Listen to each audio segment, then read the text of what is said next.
Scorpio, hi! Welcome to Mystic Queen PH. At ito ang inyong energy update ngayong July 16 to 31, 2024. If you are interested in private readings, meron tayong link sa description. At sa pinned comment, pakicheck nyo na lang yung information kung paano mag-book for a private reading. Okay, let's see, Scorpio. Ano yung update sa inyo? Second half ng July 2024. North Node. Oh, you are focused on your future. You are building a legacy. Ang ganda. So, of course, no, maganda yan na focus tayo sa future. But, of course, also, live in the moment. No? Don't forget to live in the moment. Appreciate the present. So, Taurus energy. So, cultivation. May pag-aalaga. Oh, okay. So, Scorpio, ngayon, inaalagaan nyo na kung ano yung meron kayo. Like, trabaho nyo, business ninyo, relationships ninyo. Kasi you are preparing yourself for your future. Ano ba yung plans mo moving forward? So, kumbaga, yung actions mo ngayon, inaalagaan mo para makita mo yung resulta na gusto mo in the future. For example, gusto mong makaipon ng 1,000,000 sa loob ng 2 taon, 3 taon, 'di ba? Ngayon pa lang, inaalagaan mo na 'yon, yung pag-iipon. Kino-commit mo na yung sarili mo para makita mo yung resulta, 'di ba? Hindi naman pwedeng lagi lang natin iniisip na within 3 years ano yan, makakaipon ako ng 1,000,000. Pero hindi ka naman naghahanap ng trabaho or hindi ka nagsasakripisyo paminsan-minsan, no? Para hindi ka na makagastos. Lagi mong sasabihin, deserve ko to. I mean, yes, deserve naman natin talaga na i-reward ang ating mga sarili once in a while.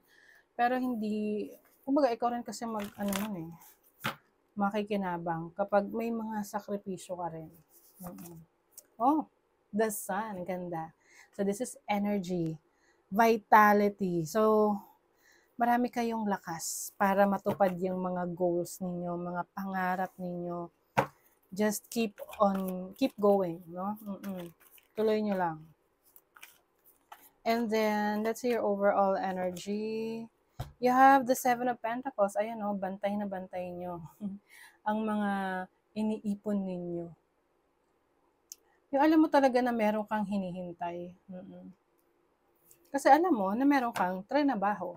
Siyempre, bakit ka maghihintay kung alam mong, bakit ka aasa na meron kang makukuha kung wala ka naman trinabaho, di ba? So, it goes both ways. Let's see your challenge. The 6 of Wands. Yung iba sa inyo, Scorpio, gusto nyo hindi kayo masyadong exposed. Gusto nyo under the wraps. Oo. Kasi ang 6 of Wands is being popular, being known. Although, masaya yon na nakikilala ka. Maraming, kumbaga exposed ka. But at the same time, importante pa rin sa yung privacy. Okay? Example, artista ka, diba? Syempre, na-enjoy mo rin na sikat ka, ganyan. Pero, meron din siyang bad side or yung challenge na pag sikat ka, pag lumabas ka dyan at pumunta ka sa lugar na matao, ay madali kang makikilala at pwede kang dumugin at mawawala na yung privacy mo, diba? So, yun yung challenge. Parang kapalit yan ng success na meron ka. Diba? So, kung paano ka mamumuhay ng mas tahimik. Parang usapin nga yan ngayon eh. Ewan ko sa inyo kung nagpa-follow kayo dun sa P-pop girl group na BINI, no? Na merong group member na kumain sa labas kasama yung family niya. Tapos dinumog siya ng mga fans. Tapos nanawagan sila na wag daw ganun, kasi irespeto yung privacy. Kaya lang kasi, pag pinasok mo yung ganyang industriya, yan yung sabi nila eh, pag pinasok mo yung industriya na yan, kumbaga merong argument sa ganyang situation, na pag pinasok mo yung industriya na yan, be prepared, kasi nangyayari talaga yun. Meron pa nga nagsabi na, since sikat na, dapat pupunta kayo dun sa mga medyo high-end na lugar para hindi masyadong matao, tapos mas may privacy. Ganun. So, let's see your opportunity. Knight of Cups. So, some of you merong love offer. You have an opportunity na pwedeng ikaw yung mag-offer ng love or ikaw ang o-offeran. This can also mean an opportunity na makuha mo yung gusto mo. Like sa trabaho na in-applyan mo. Yan, may job offer. Tapos excited ka kasi yung trabaho na nakuha mo, yun talaga yung pangarap mo. Your blessing is the King of Cups. So this is compassion, love, deep understanding. So I think ngayon, you will be emotionally blessed dahil yung mga desires mo, nakukuha mo. Meron kang source of inspiration ngayon. So, tingnan natin, money, career, finances. Ace of Pentacles, new beginnings, new opportunities. You have the Knight of Swords and the Four of Cups. Some of you pwedeng magkaroon ng conflict sa isang katrabaho. Kasi pwedeng meron kang katrabaho na mahirap kausapin, mahirap pakiusapan, mahirap pakisamahan. Lalo na kung baguhan ka pa lang. Di ba minsan yung mga bago sa trabaho, sila, binubuli. Pinagkakaisahan. Laban. Kung alam mo na sa tama ka, bakit ka magpapabuli? Hindi porket bago ka, dadarag-daragang ka na lang. Diba? Yung iba naman sa inyo, maaring meron ditong pwedeng meron kayong pinahiram ng pera, tapos siya pa yung naiinis kasi kulang yung pinahiram mo. O di wag na, bawiin mo na lang. Sa love life naman, you have the World, the Four of Wands, and the Death card. Ooh, wow. Alam niyo, I'm seeing this as stepping into a new chapter in your life sa relationship.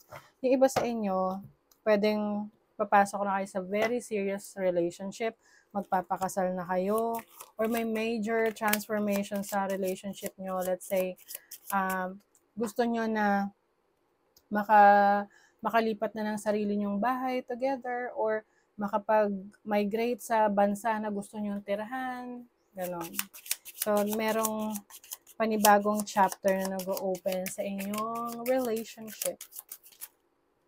And there's a celebration. Oh, my garden. New friends will arrive and romance may flow. Wow. So, yung iba sa inyo, meron kayong mga entertain ng mga kaibigan, friends. Yung iba siguro sa inyo may housewarming. Oo. Parang, lalo na kung bagong lipat kayo ng bahay. Uy, good fortune. There's clover. May good luck. Yes. Meron ka daw potential na mas lalo mong mapaunlad ang iyong buhay. Oh, 'di ba? House talaga. Maaring may blessing sa bahay ninyo, sa family ninyo, within the family. This can be a new house. May susi pa, oh. Iba sa inyo talaga may bagong bahay. Ilipat ng bagong bahay.